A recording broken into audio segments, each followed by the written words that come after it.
Chibay ule, Chana sing carrot le Parbawr ka Kanpawlh dona.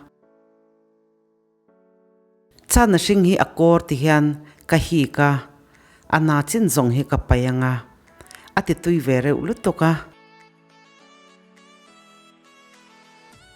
Akor no tha hi ka hik vekanga, akor changero ka payang.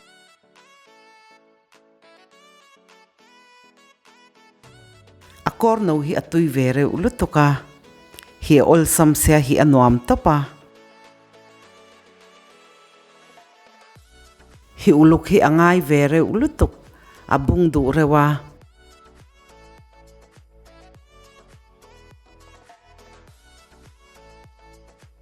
Chana sing po ka poltur chin ka khe zo to a. Carrot le Parbawr po ka chan zo to a, Parbawr hi anna no ka tela.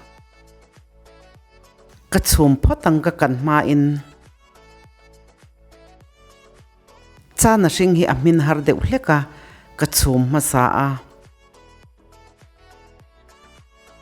May hi asanga ka da a. Aron so chuak borbora chana po alang veka. Amin thok hata. Carrot le Parbawr ka tel nga la. Ka chum min vede wang.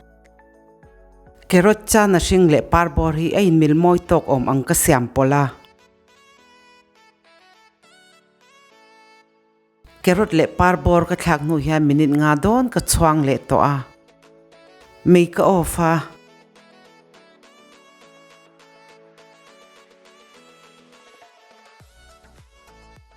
Kaswak chua ka nga kakang nga lang. Chum min sa al thak po hi atui vere ulutuk.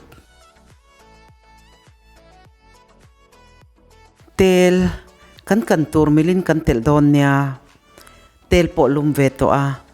Purun var ka thaka.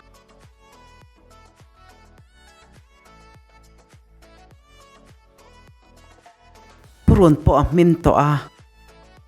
Parbawr carrot le Chana sing kan chum khakatela. May hi sang lutuka kada lawa.